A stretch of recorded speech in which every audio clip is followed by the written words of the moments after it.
Hello, everyone. Like the introducer said, my name is Matheus. I am supervised by Professor Alencar. This is our work. We did it together, but also that has some components of my PhD. So it's really a mixture of it. We are interested in basically studying ionic liquids confined by electrified interface.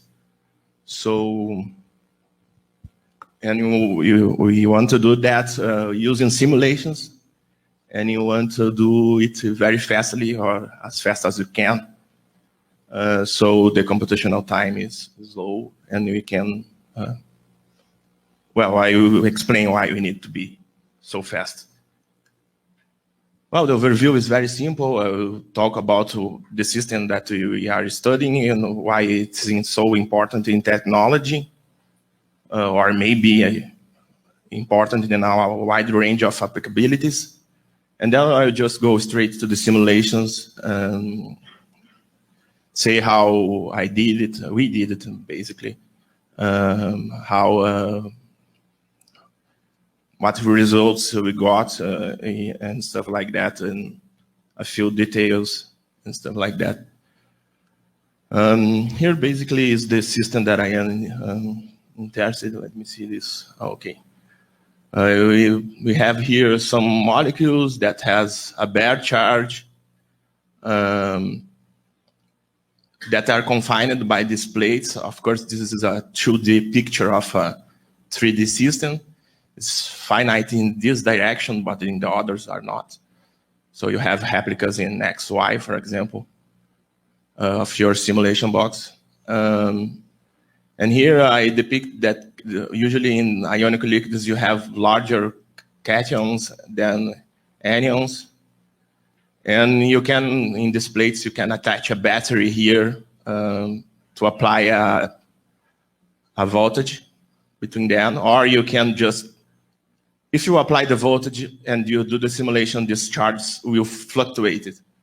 But if you can do simulations when you have just this charge fixed and the potential will fluctuate. It's like conjugated thermodynamic variables, like when you have a constant pressure, you fluctuate the volume or any conjugated variable in thermodynamics. So basically, they are so important because they have a large electrochemical window when compared with usual electrolytes. They crack under larger voltage. Like they can, before the molecules start to break, you can apply like maybe 5 volts or stuff like that. So it's a much larger window than usual electrolytes that you use to do supercapacitors. So, and this large electrochemical window basically has applications in batteries, supercapacitors, electric depositions. And in supercapacitors, the interest is more that focused on the high differential capacitance that this system has.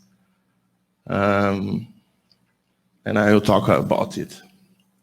And there are many to come because you can more or less engineer these molecules at the molecular level.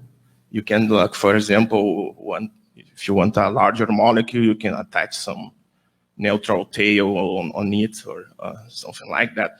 Because chemists know how to do that. I am a physicist here. I don't have the slightest idea how to do that, but I know that reading the literature that you can more or less fine-tune in a range what properties do you want of your ionic liquid. So that's why it may be applicable in many other technologies to come. Well, we are already in the simulations.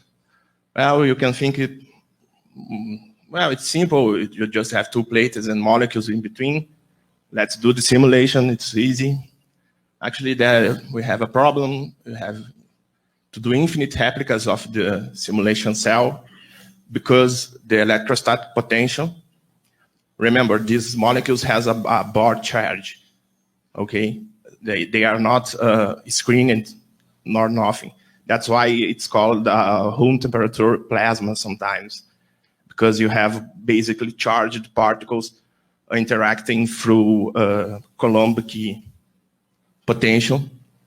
And this potential is not short range, it's like Leonard-Jones or Yukawa.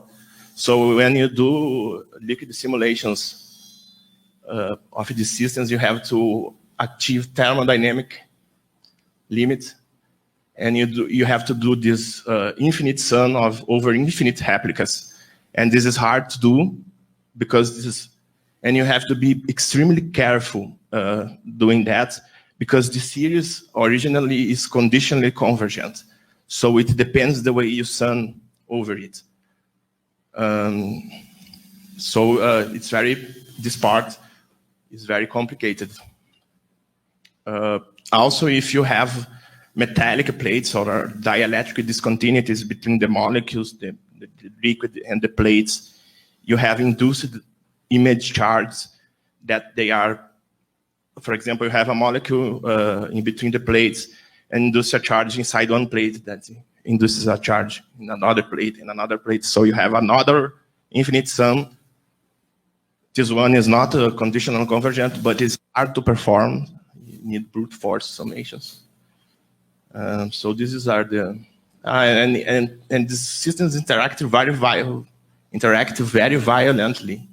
because they have a high density and low dielectric constant. Like, for example, in water, you have this, in electrolytes, sorry, you have this water medium that attenuates the interaction. For example, you have a dielectric of 80.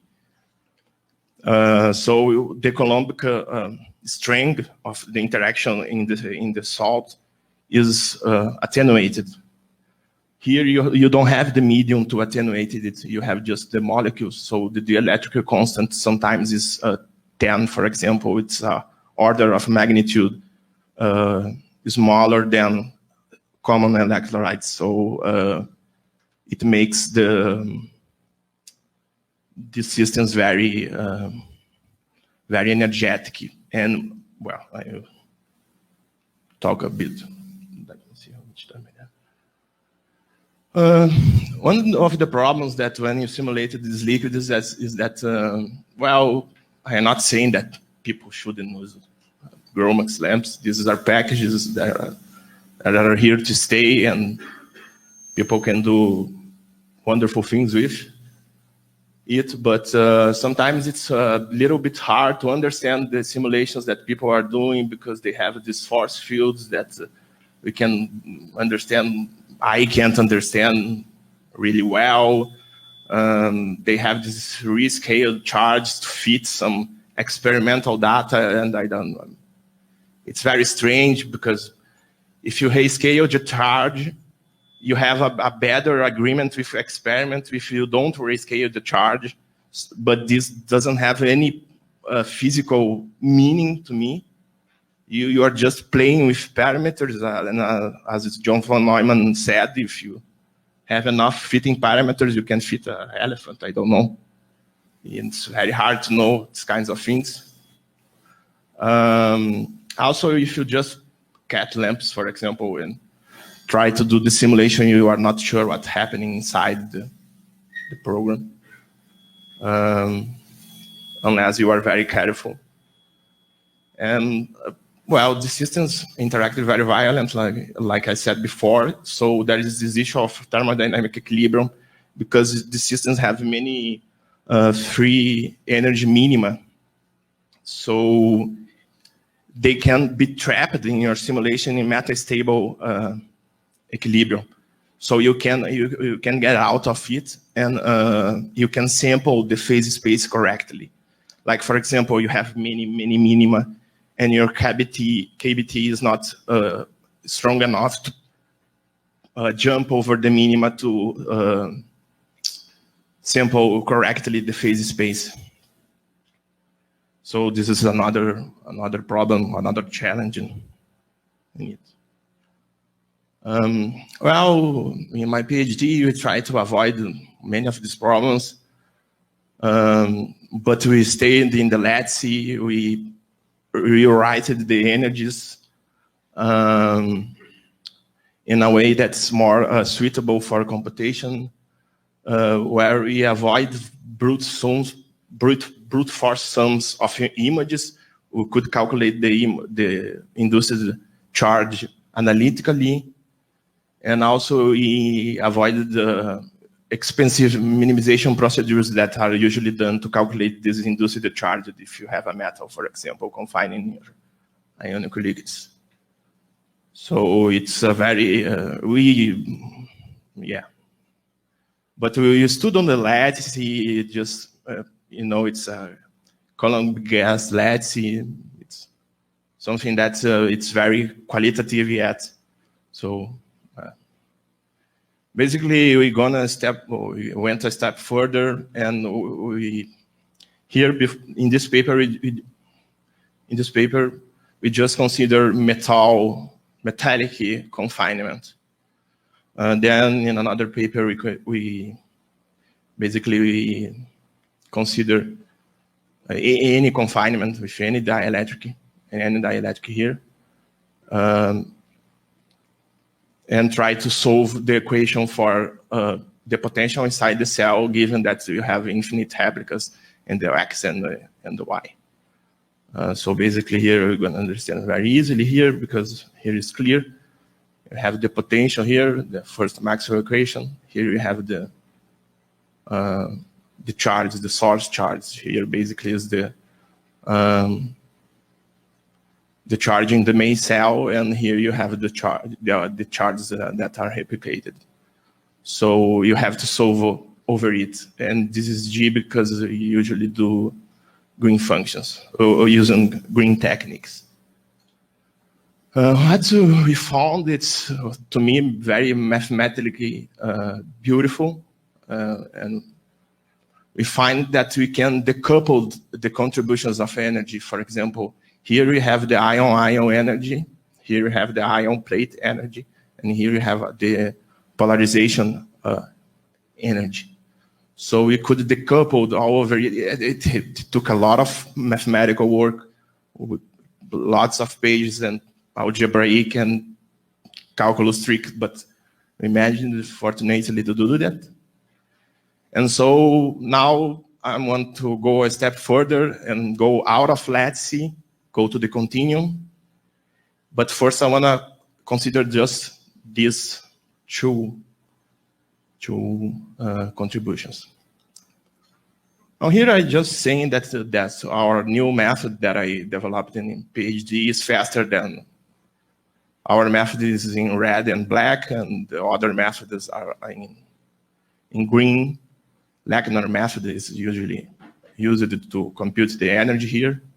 So for example, if you have enough particles, our algorithm can be an order of magnitude faster. So it's very impressive, even for us. We didn't expect this so much gain.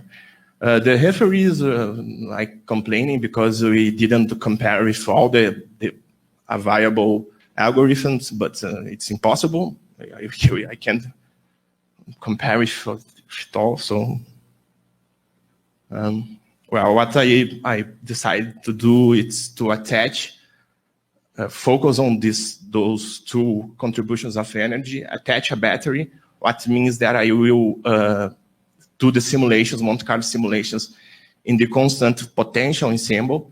And here there is a trick that I found, that you have a way, like I said, if you have constant potential, you have this charge that confining your system fluctuating. Okay, just so basically through these fluctuations, you can calculate the differential capacitance, and you can avoid the errors that are usually introduced. And I wanted to make sure that my simulations and MSC codes are correct, so I tested again Boltzmann theory and also constant charging symbol. Here is just Boltzmann that I don't have time to explain. And here you see that all with no fitting parameters at all, our simulations, me and Professor Alencar, it's all fitting perfectly with theory and with independent. There is an equivalent ensembles. So just here, I'm just saying that now we go to the regime where PB doesn't work anymore. So you have to do simulations, so you have strong interactions, and you have a cracking fraction that's high, and you have these kinds of, here is a density profile, have these kinds of fluctuations of charge near the plates.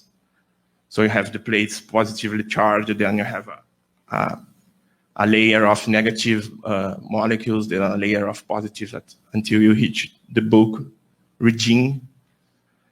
And through that, this one, I could calculate the differential capacitance within I did this in 6 hours, just 6 hours of simulations in a personal computer, not a supercomputer, in a personal computer. And I see that my result reproduces the qualitative behavior that I expected from the differential capacitance of the ionic liquids. This is a bell-shaped form. Further, I just want to say that I will introduce the dielectric discontinuities.